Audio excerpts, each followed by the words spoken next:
Wuchang Fallen Feathers could be one of, if not the best game of 2025. It certainly looks promising and it does a great job capitalizing on the success of Black Myth Wukong, a game that broke records last year. Wuchang is developed by Lindsay and published by 505 Games, and it's a Souls-like, but here are all the tags that Steam users have put on it, so if you see anything in there that might interest you, then you should take a closer look at this. The game releases July 24th and it's gonna be available on PS5, Xbox Series X and S and PC. It's gonna be $50 for the base game or $60 for the deluxe edition, and in my opinion this is pretty good pricing considering the developer said it's going to take 40 to 60 hours to complete. And then one more thing that's huge, this will be on Xbox Game Pass day one. That means if you already have Game Pass, you can play it for free. You'll find it on there July 24th when it releases. Wuchang Fallen Feathers is set in the region of Shu at the end of the Ming Dynasty, and this actually historical period in China was filled with violence and huge changes, so the game is really set in one of the most chaotic periods they could choose from. On surface level it looks like you're just playing as a pirate who has amnesia,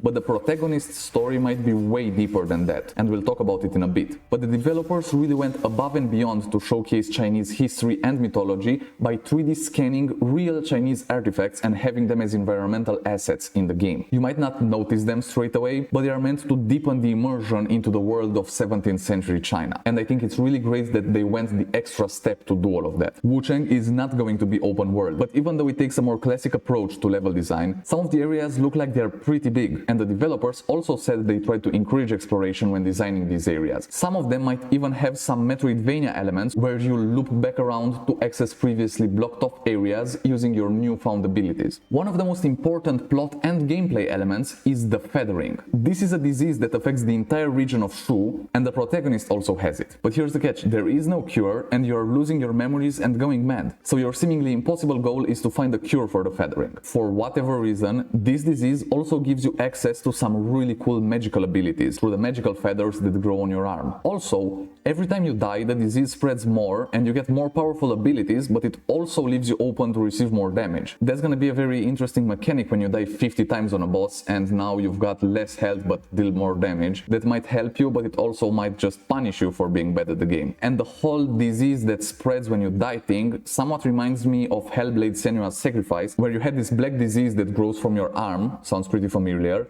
and every time you died it would spread. Now Senua lied to us saying that the game will restart if you die too many times and the disease reaches your head or something. That never actually happens in the game, no matter how many times you die. But in Wuchang Fallen Feathers, the disease won't kill you, it just makes you vulnerable while also giving you increasingly powerful magical abilities, which now that I think of it is an interesting and unique spin on it. I just think some people are absolutely going to love it and other people are just gonna hate it, but we'll have to see how it feels during actual gameplay. However, if you die too many times, an evil copy of you will spawn into the world and start to hunt you down. To me, that just sounds like a lot of fun having to battle yourself while trying to deal with the already tough enemies of Wuchang. This might be an extra reason why most people say this is going to be a very unforgiving Souls-like, so you'd better come prepared for it. Now, the feathering actually appears in old Chinese literature, so this isn't just an invention for the game. The developers really wanted Wuchang to be a celebration of their culture, so they combined ancient Chinese mythology with some of their classic literature, and I always love when a game does that. It just makes it feel more real and tangible. Now here's something most people aren't talking about, the protagonist. You play as Bai Wuchang, the pirate with amnesia. I hope I'm pronouncing everything right, but in real life Chinese mythology, Bai Wuchang and Hei Wuchang are the white and black impermanence. They are both gods of death, and their sole purpose is to lead souls to the underworld, where they serve King Yan Wang, who is the ruler of the underworld. The protagonist's name is Bai Wuchang, which is the white impermanence,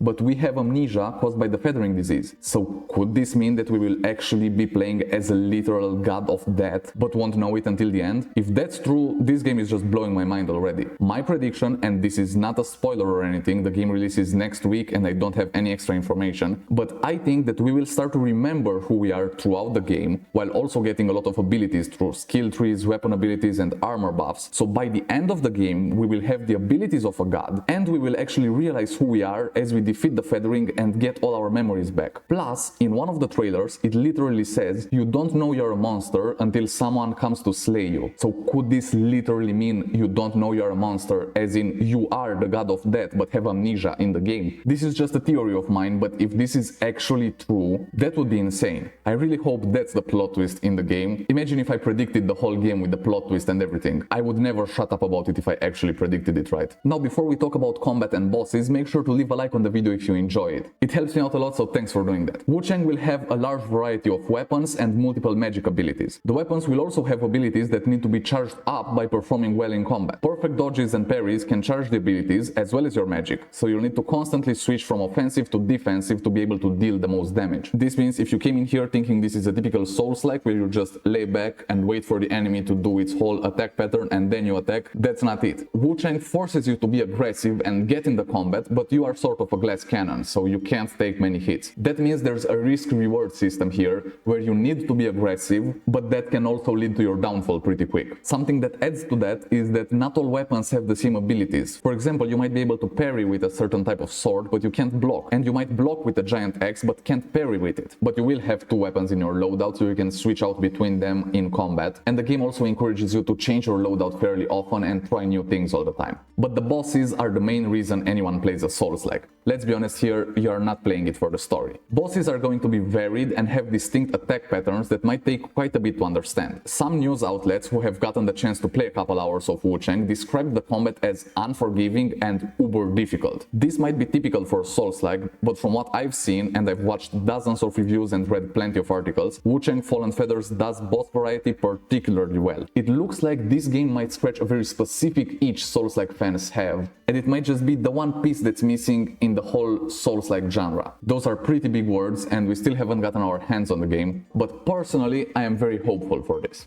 This added variety in boss design also means you'll have to change strategies and even loadouts depending on what boss you're facing next. And the thing is, you won't know what works best on a boss until you try it. And that's why most bosses might take multiple attempts, and the game really focuses on encouraging you to change what you're doing with each fight, keeping the gameplay from getting stale and repetitive. I really appreciate when a game does that. If I play a 40 to 60 hour game, I still want to feel like I'm doing something new or discovering something even in the last 10 hours of the game. I don't want to discover everything in the first 30 hours and then spend the next 30 just doing the same thing and going through some different variations of enemies that are kind of the same. That's what most games do, but it looks like Wuchang doesn't want to go that way. They have some high ambitions with this, and we'll just have to see if they manage to reach them. Another very important aspect is the progression. As you would expect, there is an intricate and detailed skill tree where you can go in all different sorts of directions with your build, meaning again that the game encourages experimentation and replayability. As a typical Souls-like, there are shrines that replenish your stats, save the game, and respawn all the enemies on the map. So if you're the type that likes to grind early to get some of the best upgrades and lots of skill points, you can definitely do that in Wuchang. There will also be great gear variation. So apart from the core stats and appearance, gear like armor also has a specific resistance to certain weapons. So if you die like 10 times fighting a boss that has a long sword, you might want to equip an armor that has extra resistance to swords or something. So these are all just little things where the developers put in a certain something that makes you want to constantly change what you're doing, change your appearance, change your loadout, and the abilities, the magic, all of that. They're actively trying to make you play differently throughout the whole game and experiment with different play styles, which I think is really cool. Another cool thing is that you can respec your build for free